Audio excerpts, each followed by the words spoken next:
10, 11 y 12, algo así. Lo dice de esta manera. Pues busco ahora el favor de los hombres o el de Dios. Trato de agradar a los hombres. Pues si todavía agradara a los hombres no sería siervo de Cristo. Más os hago saber, hermanos, que el evangelio anunciado por mí no es según hombre, pues yo ni lo recibí ni lo aprendí de hombre alguno, sino por revelación de Dios. Pues toda su formación que él tenía, acuérdense que en algún momento él dice que todos los conocimientos humanos que le podrían encauzar a entender cuando escuchaba de Cristo y decía, uy, esto lo enseñó, con razón fue enseñado en el Antiguo Testamento, le sirvió, pero la doctrina como tal, dice que no la aprendió de hombres, ¿cierto? No ha sido dada por hombres y que lo que él recibió lo recibe de Dios y lo quiere enseñar a todos nosotros de esta manera. Y por allá en el capítulo 5, entonces yo creo que les vuelve a repetir lo mismo. Recuerde que la carta a los Gálatas fue a las iglesias que estaban en Galacia, que tenían esa influencia del judaísmo y que pretendían que quienes venían y recibían a Cristo tomaran ciertos aspectos y ciertas formas y ritos del judaísmo, y entonces él tiene que hablarles y decirles no, los gentiles que han llegado, el evangelio es diferente y no tienen necesidad de sujetarse en este nuevo pacto que hemos recibido del Señor a las leyes veterotestamentarias. Entonces dice, no puede el Hijo, bueno, ya hablando, lo enseña él en Gálatas. Ya en el caso del Señor Jesucristo, entonces está hablando de la doctrina de él, que es la doctrina del que le envió. Muy bien. Verso 17 de este mismo capítulo 7 del libro de Juan. Entonces dice, el que quiera hacer la voluntad de Dios, conocerá si la doctrina es de Dios o si yo hablo por mi propia cuenta. El que quiera hacer la voluntad de Dios, conocerá si la doctrina es de Dios o si yo hablo por mi propia cuenta.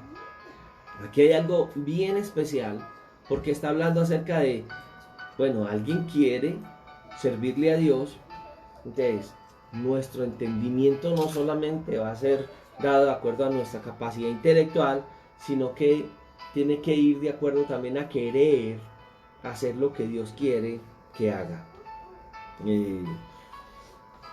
¿Cómo conocerían ellos o cómo sabrían ellos si la doctrina que el Señor Jesucristo era la doctrina del Padre,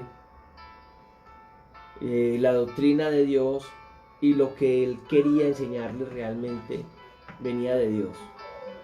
Una de las cosas que sucedían en el tiempo de Jesús y que lo hemos analizado en la aparición de los fariseos, ¿se acuerda que estos grupos no existían anteriormente ni en la ley ni en los libros que nos describen la historia de Israel, sino que ya en el Nuevo Testamento ellos aparecían? ¿Cómo nacieron ellos? Los fariseos nacen en ese buen deseo de guardar al pie de la letra toda la ley dada por Moisés, pero empiezan a dar empiezan a colocar ciertas orientaciones frente a lo que era la ley, la interpretación de la ley. Entonces aparecen los libros de las tradiciones judías, y entonces esto en una primera instancia era un buen deseo, y es lo que vemos nosotros de los fariseos. Aparecen y realmente gracias a Dios en su momento, porque ellos defendían esa parte, pero había algo que no era evidente en ellos y que en la época de Jesús es lo que movía al corazón a la gente a no tener confianza en los fariseos y saduceos. Y usted nota que Jesús los coloca como ejemplo y dice que si nuestra vida, la vida nuestra, el comportamiento nuestro no es mejor que el de en ese momento a los que les decía, que la de los fariseos y saduceos, que la vida que ellos llevaban, que la enseñanza que ellos llevaban, no había nada, ¿cierto? Entonces no solamente era tener conocimiento, sino que lo otro que tenía que hablar, era la obediencia a Dios. Entonces, la doctrina que Jesús daba, ¿cómo conocer si la doctrina que Jesús daba era de parte de Dios? Primero, uno, porque la tenía que ir de acuerdo a la Escritura, y él por eso siempre enseñaba acerca del cumplimiento de la Escritura, y los evangelistas van a hablar acerca de que Jesús cumplía. Entonces todo esto se hizo para cumplir lo que la Escritura enseña, así, así, así. Pero la segunda era su propia vida, que daba autoridad. Recuerde que por allá también la Escritura nos enseña y nos muestra que Jesús tenía autoridad, no como estos grupos religiosos, y lo reseña el mismo Evangelio, porque ellos hablaban, pero ellos en su comportamiento no mm, habían cambiado, no transformaban, lo que ellos enseñaban no transformaban. Entonces en el Señor había una gran diferencia y era conocer la doctrina y vivir la doctrina. Qué diferencia tan grande, ¿cierto? Nosotros hoy podríamos también admirar esto, decir, Dios mío, es que esto lo vemos hoy en quienes hablamos de Dios, porque a veces no llegamos y como que lo que enseñamos parece que fuera falso, no porque las palabras fueran falsas, sino porque quien trae el mensaje, ese mensaje no corresponde a... El mensaje está bien, pero no corresponde a la vivencia del que lo trae. Entonces la gente dice, yo no creo. Uno habla con la gente de la calle y dice, no, hablan muy bonito, pero en la práctica uno ve que no hay nada. Cuando Jesús se presenta, entonces esa es la gran diferencia. Yo hago la voluntad de Dios, yo enseño la doctrina de Dios, pero enseñarla tiene que ir acompañado de el ingrediente importante, que es la propia vida, lo que Él está mostrándole a la gente. Creo que esa es una de las dificultades que hoy tenemos, porque hoy en día hay mucha gente que puede estar hablando de Dios, pero en su propia vida no lo hacen. En mis ciudades he notado que muchas personas prefieren vivir lejos de sus comunidades cristianas y pareciera ser que es que no les gusta, es que su propia vida sea conocida por quienes les rodean. Puede suceder también en el liderazgo, que estas cosas se den en líderes, ¿cierto? Y cuando la gente se acerca y dice, Dios mío, cómo hablan de bonito, pero cómo viven de mal. Entonces es como el nivel entre las dos cosas, entre la doctrina de la palabra y llevar la palabra, que fue lo que Jesús en les está haciendo ver a estas personas que están escuchando el mensaje del Evangelio. Qué tan importante entonces es que las dos vayan en este nivel, y Jesús lo está enseñando, el deseo de nosotros hacer la voluntad de Dios. Claro, somos seres humanos, pero podemos reconocer nuestros errores y no vivir bajo mentiras. Y la gente al escuchar nuestro puede mirar que ese evangelio del cual nosotros estamos hablándoles y que les estamos presentando como la solución a sus necesidades, vaya acompañado de unas vidas que estén de acuerdo a los principios de las Sagradas Escrituras. En el versículo 39, el Señor Jesucristo les había dicho, escudriñen las Escrituras porque encontrarán la vida eterna. O sea, uno, el conocimiento de la Escritura. Creo que cuando recordábamos este grupo tan interesante que aparece de los apóstoles, y que hay una exaltación de estos hermanos, porque se les veía esa prudencia, porque se veía que estos hermanos tenían una actitud, y era escudriñar si en las Escrituras lo que ellos estaban enseñando correspondía a las Sagradas Escrituras. Entonces una de las cosas que hay que tener en cuenta es que hay que entrar en la Escritura. Si tú quieres caminar bajo los principios de Dios, no solamente lo escuchas de alguien, sino que también lo puedes ver por la Sagrada Escritura. Y cuando escuchas que alguien te habla de la palabra y la estás estudiando, entonces puedes ampliar el espectro, el conocimiento de lo que tienes de Dios. En el capítulo 23, verso 37, Jesús entra a Jerusalén. Jerusalén, Jerusalén, que matas a los profetas y apedreas a los que te son enviados. Qué dolor, porque ellos no entendían. Dios les enviaba mensajes. Lo mismo sucedería con Cristo, porque Él ya está entrando a Jerusalén cuando habla estas palabras, y iba a ser lo mismo. Ellos iban a... Era algo que se necesitaba, que Él muriera, pero la actitud del pueblo fue hacia lo que fue desde el Antiguo Testamento. Intentaban callar la voz de Dios, asesinando a los de Dios. El ser humano siempre querrá escuchar un mensaje que agrada a sus oídos, y no un mensaje que posiblemente, pero que va a hablar de cambio. Muy bien. Entonces, él les dice a ellos en el verso 18 que el que habla por su propia cuenta, su propia gloria busca, pero este es verdadero y no hay injusticia de él. Note que en todo el ministerio de Jesús, y Jesús fue exaltado, pero el Padre, el mismo Espíritu Santo hoy no da testimonio de sí mismo, da testimonio, y es algo que nosotros tenemos que ver, y sin embargo, nosotros vemos que hoy Jesús es exaltado por la obra que hizo y por cumplir la obra del Padre.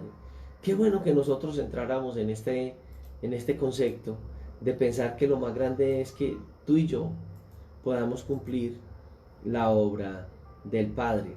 Muy bien, les exhorta porque Moisés les dio la ley y ellos no cumplen la ley, que el versículo 19 dice, no dio Moisés la ley y ninguno de vosotros cumple la ley. ¿Por qué entonces procuráis matarme? Y ya nosotros en los capítulos anteriores ya habíamos observado que ellos estaban enojados porque él no estaba cumpliendo, porque Jesús sanaba el día de reposo. Y bueno, ya la escritura nos va a mostrar que Jesús sanaba el día de reposo para mostrar que él era el Señor del el día de reposo, ¿cierto? Ya esta parte creo que nosotros la habíamos abordado en las clases pasadas. Muy bien.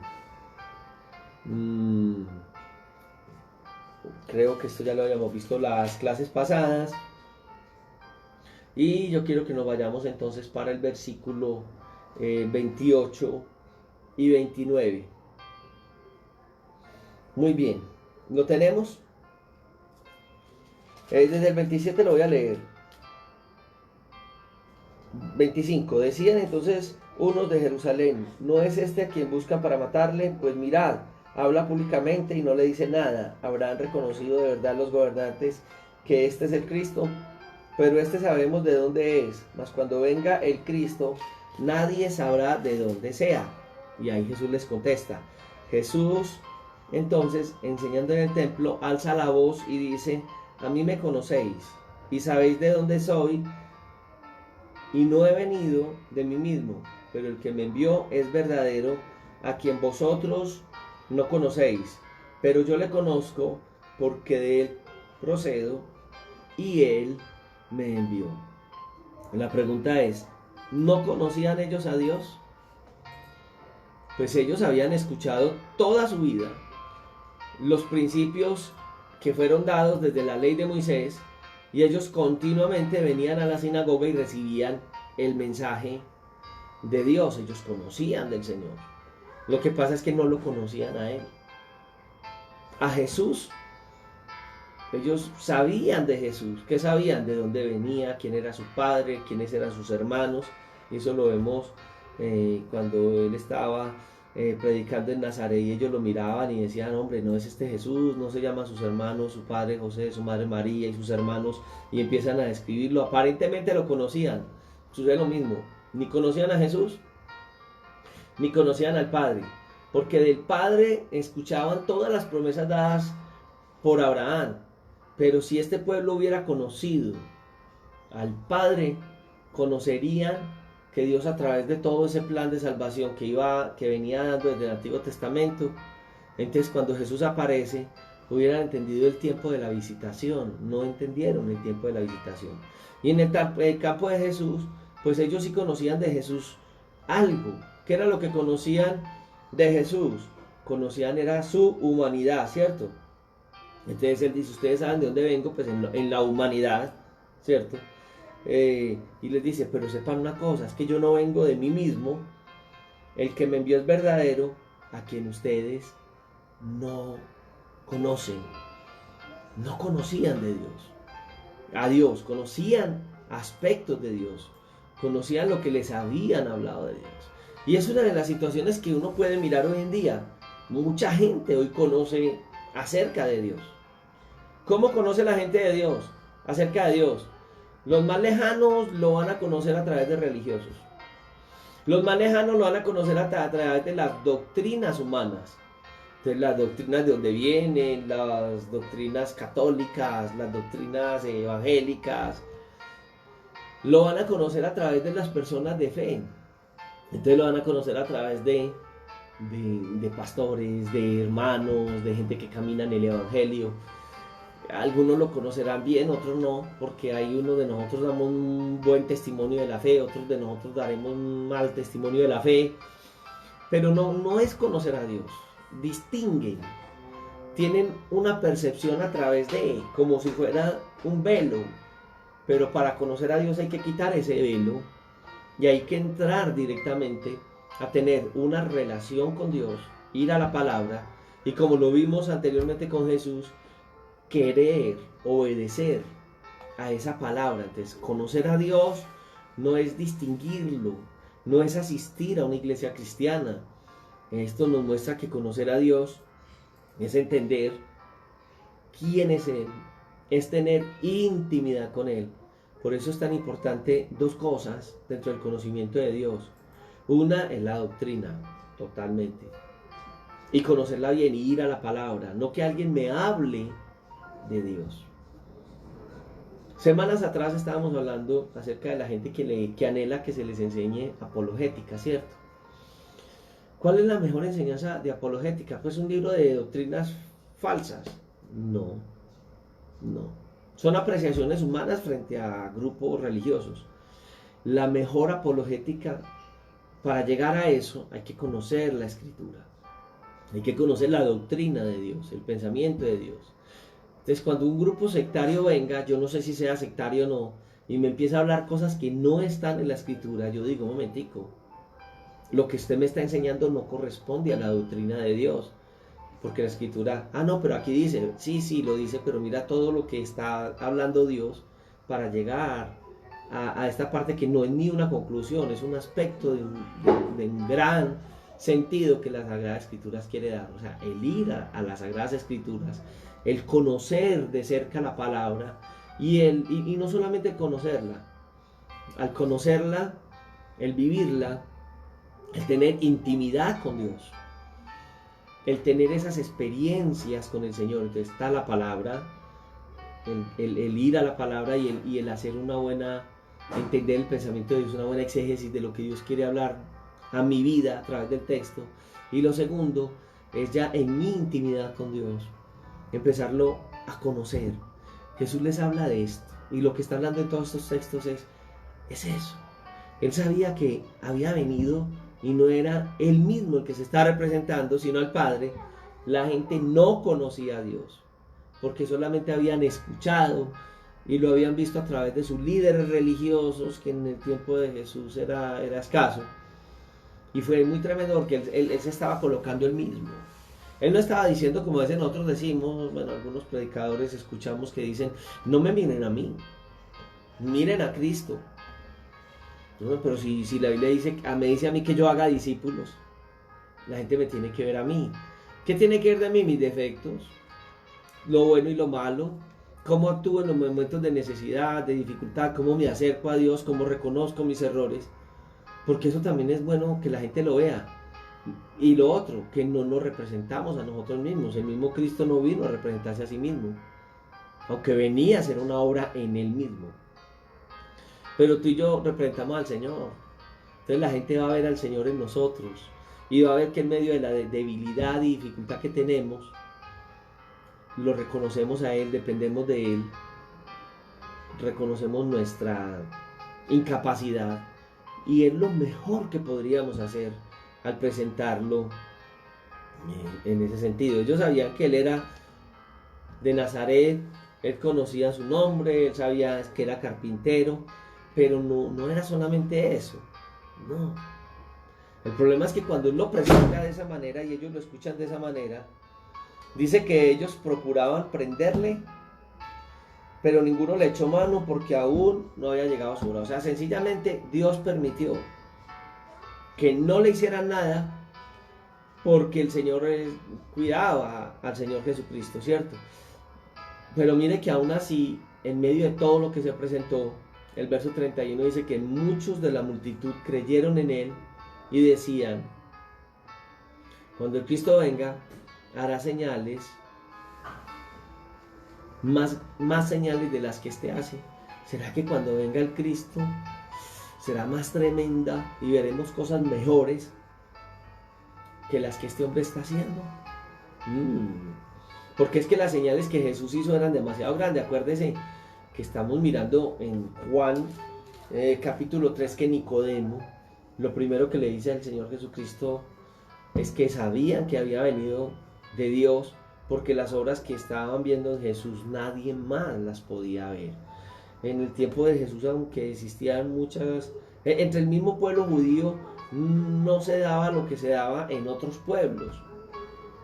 Todos esos milagreros y todos estos, ¿se acuerdan cuando llegaron y estaba Simón el mago y todo eso se veía entre los pueblos? Pero entre el mismo pueblo de Dios, quienes practicaban la ley y el judaísmo, no vieron cosas así, se maravillaron con la predicación de Juan el Bautista. Al ver ciertas señales veían y preguntaban si era Elías, una cosa tremenda. Al aparecer Jesús y aparecer el nombre de Dios y la enseñanza de él acerca del reino de Dios era tremenda, contrapuesta a muchas cosas que conocían, pero hablaba de la ley, hablaba del Antiguo Testamento, de las 3 divisiones que ellos tenían en el Antiguo Testamento, el Tanakh, ¿cierto? La ley, los escritos y los profetas. Y cuando él lo hacía con uno, entendiendo todo el Antiguo Testamento, hacía un exégesis de todo el Antiguo Testamento. 2, con una autoridad de Dios.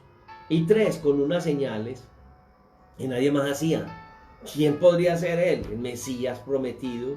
Entonces, cuando sucede esto, la gente empieza a tener esa percepción de que Jesús es Dios.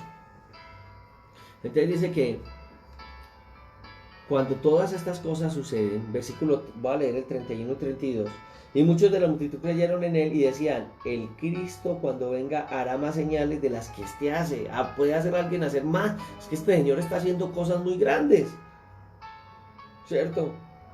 Y los fariseos oyeron a la gente que murmuraba, o sea, que hablaban acerca de esto, el murmullo de la gente frente a esto, y los principales sacerdotes y fariseos enviaron alguaciles para prenderlo.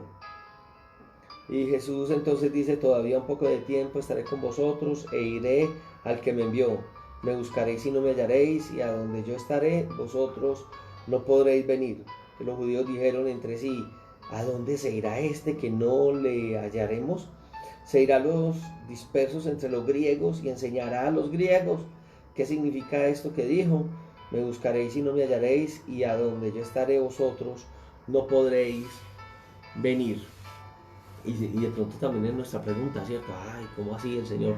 A estas alturas de la enseñanza de Juan, estamos viendo toda esta posición. Lo está diciendo dentro del marco de que ellos venían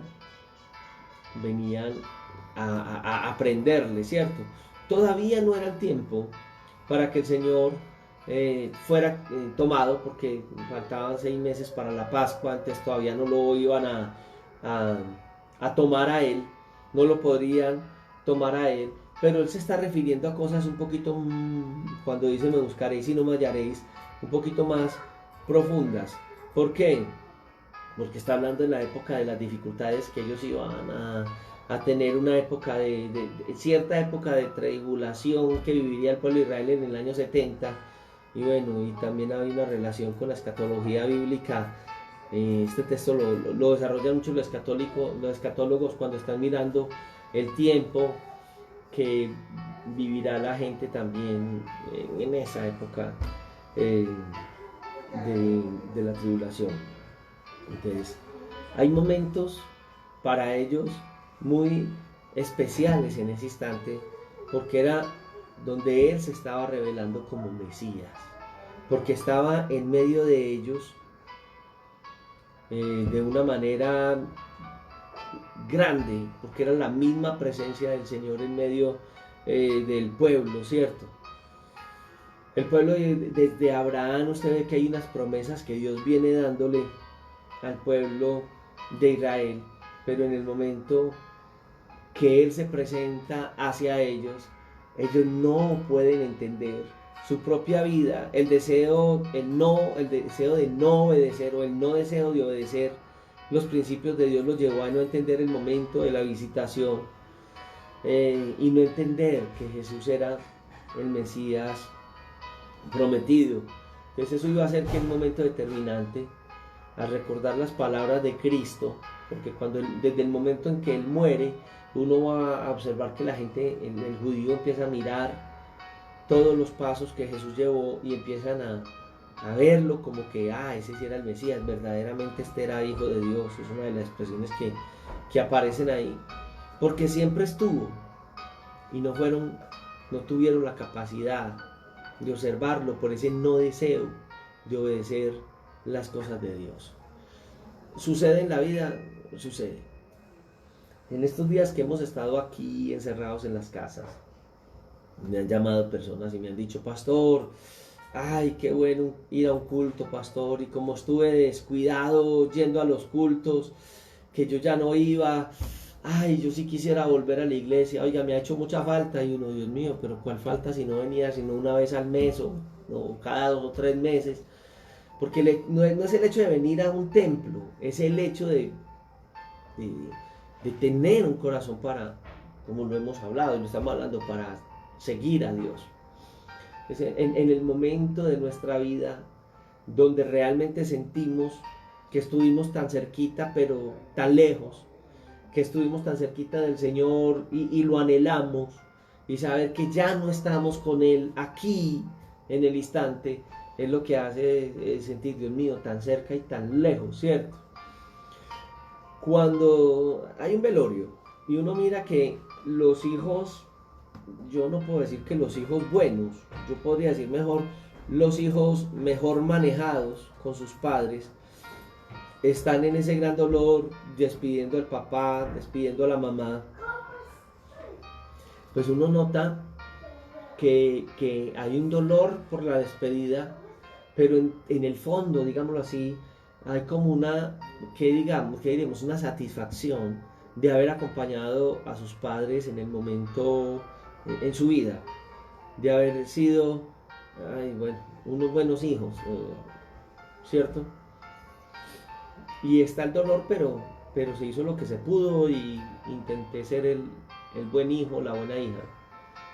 Pero los hijos que se manejaron mal, las ovejas negras, digamos, que vuelvo a decir, deberían ser blancas mal manejadas, pues que le decimos a las ovejas que ovejas negras, digamos las ovejas blancas mal manejadas, pero en nuestra cultura le llaman negras. Usted va a notar que quienes se manejaron mal, cuando están enterrando al papá y a la mamá, no, eso quieren coger el féretro, no lo quieren dejar caer allá en el lugar donde lo están depositando o en la cremación, y se agarran. No siempre es así, pero el 99.9% de las ocasiones, esos que quieren que no se los entierren, que no se vayan, posiblemente fueron los hijos que tienen grandes cargas por no haber hecho con sus padres lo que debieron haber hecho, en medio del dolor de todos, porque todos tienen dolor. Ve uno este concepto bíblico y es similar, porque hay un momento donde la gente dice: Dios mío, lo tuvimos tan cerca y no hicimos nada. Hay un gran dolor porque dejaron pasar un momento de la visitación de Dios, de la gloria de Dios. Y nos pasa a nosotros, porque cuántos dolores, cuántas quejas en cuántas personas que pudieron acercarse al Señor, que estuvieron ahí, tal vez participaron del servicio a Dios, de un culto a Dios, pero no. Y en el momento que ya se da cuenta de que todo se perdió, qué dolor tan grande. ¿Qué significa me buscaréis y no me hallaréis?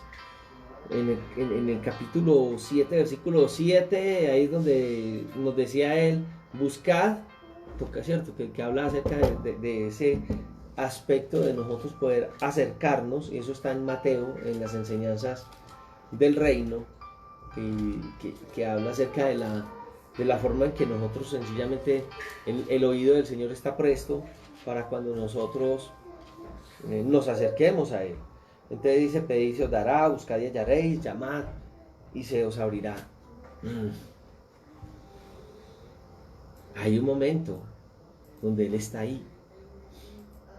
Eh, Cuando la gente fue anunciada acerca del arca, mire que fueron 120 años anunciando la venida de un gran diluvio, pero cuando llega el diluvio y la puerta del arca se cierra, no hay esperanza. Los judíos rechazan al maestro y en el momento en que más lo necesitan, años 70, cuando Tito viene a la ciudad de Jerusalén, por eso algunos toman esta parte en la escatología bíblica,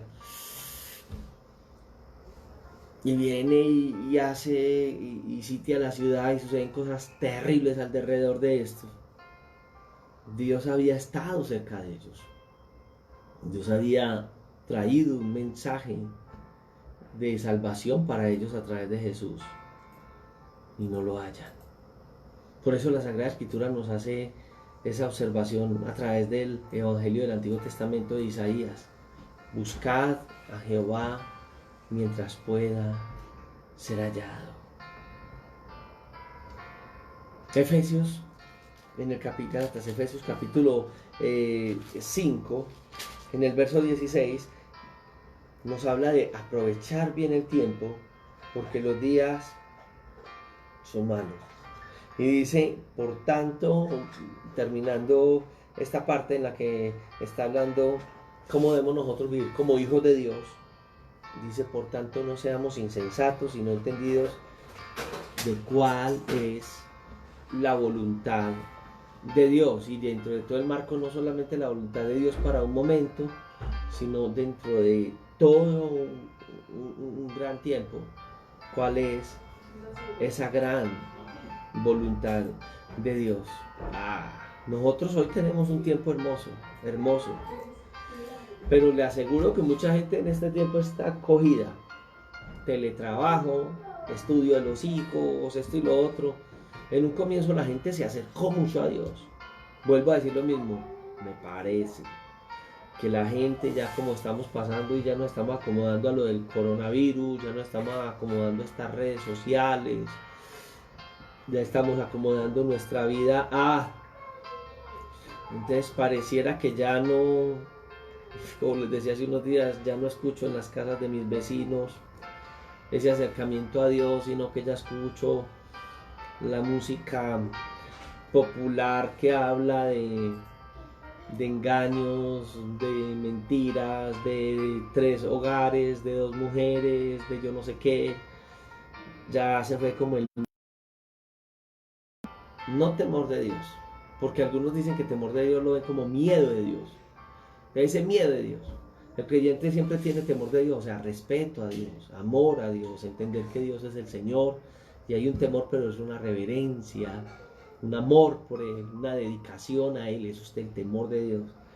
Pero nosotros vemos que eso se va perdiendo, entonces la gente se va acomodando a esto y se pierde, entonces Él está con nosotros, es real, podemos tener un acercamiento total en este instante a Dios, pero vamos a mirar que se pierde ese momento con Dios, en el caso de ellos, y Él les dice, yo me voy, a donde yo estoy, Él va a dar la clave en la parte final del verso 36, y donde yo estaré, ustedes no podrán venir. Si la gente no entiende el propósito de Dios para cada uno, es seguro que donde el Señor está en este momento no podrán ir. Tenemos la confianza en el Señor de la salvación que nos ha entregado. Por eso nosotros podemos decir que tenemos acceso directamente al trono de la gracia. Él nos lo ha dado. No por lo que somos, ni todo lo santo que nosotros somos en nosotros mismos. Pero para entrar al cielo hay que ser santos. Entonces, porque Él nos santifica cada día. Quiero hacer como un paréntesis.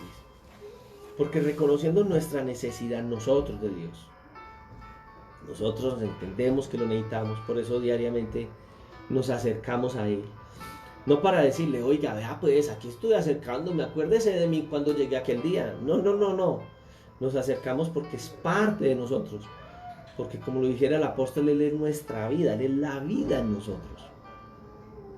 Eso nos hace acercarnos a Él. Y qué especial. Pero hay gente que vive el cristianismo como una religión. Hace muchos años, como unos 8 o 10 años, me invitaron a compartir de la palabra del Señor por allá en un grupo de la Fraternidad Internacional de Hombres de Negocios en esta región.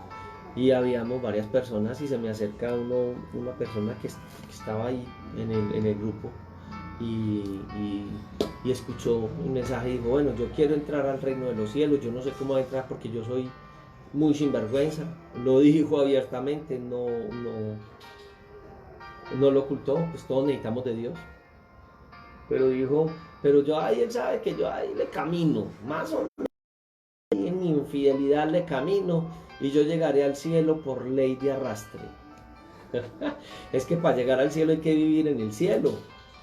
Nosotros hoy lo tenemos y a pesar de la aflicción, nosotros vivimos con Él, vivimos para Él, le honramos a Él y reconocemos a diario nuestros errores.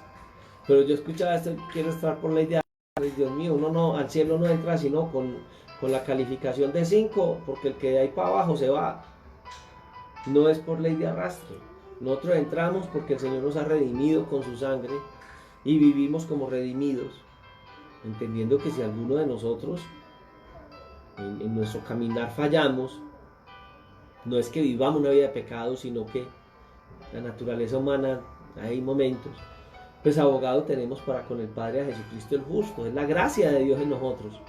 Entender y uno inmediatamente el Espíritu Santo nos va a redarguir y Señor, aquí estoy. Pero yo lo escuché y decía, qué pobreza, la relación que este hombre tiene con el Señor es una relación demasiado pobre, no entiende lo que significa la salvación, no entiende lo que significa la salvación. Hay que entender lo que significa para nosotros ese concepto de salvación, ¿cierto? Es por la gracia que nosotros hoy estamos acá, pero aún así esa gracia nos transforma, esa gracia nos atrae. Hoy vivimos para Dios. No nos cuesta vivir para Dios. Anhelamos vivir para Dios. Que dice, este es un estilo de vida. No creo, a la luz de lo que se conoce en la Sagrada Escritura, yo no creo que esto sea un estilo de vida. Esta es la vida. Nosotros vivimos por Él y vivimos para Él. Ya la razón de nuestra existencia es el Señor. Entonces no es un estilo de vida. Vivimos en la vida y Jesús es la vida. ¿Y qué tal si a nosotros hoy nos faltara la vida? O sea, nos faltara Jesús. No habría una razón de ser. No habría una razón de vivir. Entonces el Señor no es como una arandela. Bueno, no tengo... en esta época uno no debe andar con cadena ni nada al salir, entonces como que uno ya se despojó de eso, ¿cierto? Ya ni reloj carga uno. Pero son arandelas en la vida de uno, un reloj, un anillo. Bueno, esto ya no es tan arandelas, sin esto dificulta leer un poquito por acá. Pero aún así sería como arandelas. Eso es lo demás, la esencia está. Jesús no es una arandela, Jesús no es parte. Jesús es. Él se va convirtiendo como parte de nuestra vida, como esta piel que sin ella yo no viviría, no habría protección de infecciones, no habría todo lo que hace la piel, no habría transpiración. Bueno, la dermis tiene una cosa importante para nosotros, pero entonces imagínate, Jesús va tomando forma en nosotros y hoy vivimos la vida de Cristo. ¿Y qué sería de nosotros sin Cristo, que ya es parte, no está como esto anexo, sino que es parte, es como mi ojo, pues es parte.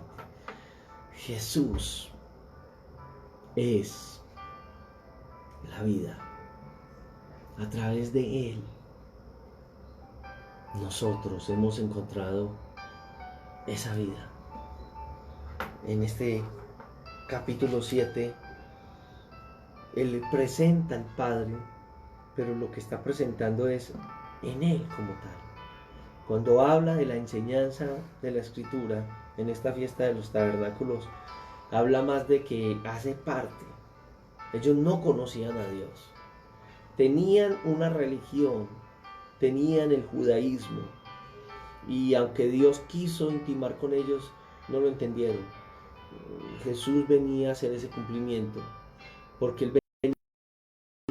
Entonces ya las leyes no estarían en un libro, sino que las leyes estarían colocadas en sus corazones, pues, y en sus mentes las escribiría. Claro, todos los días hay que conocerla, hay que entrarla, pero estoy hablando de que ya hay ley. El Espíritu Santo mismo ha hecho ley en nosotros.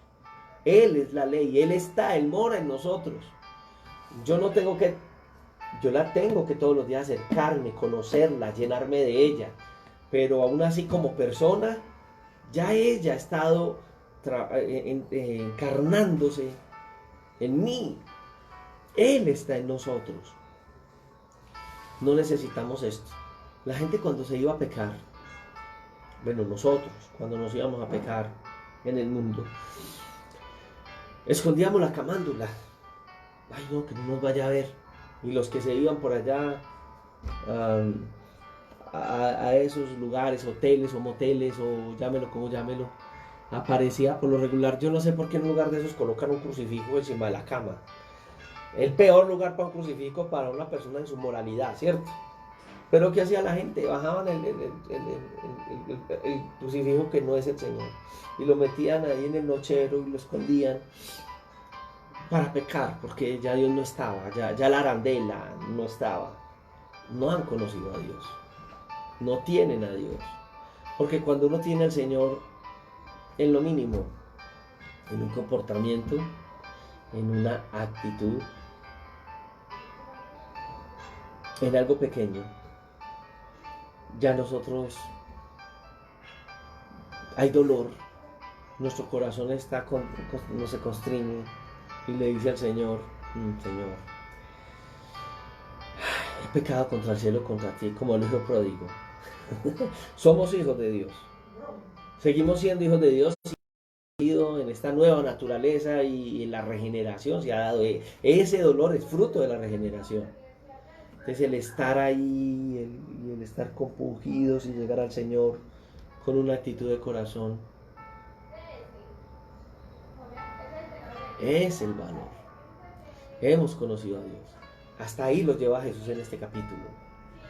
Que entiendan y nos lleva al Señor. Que entendamos la esencia de Él.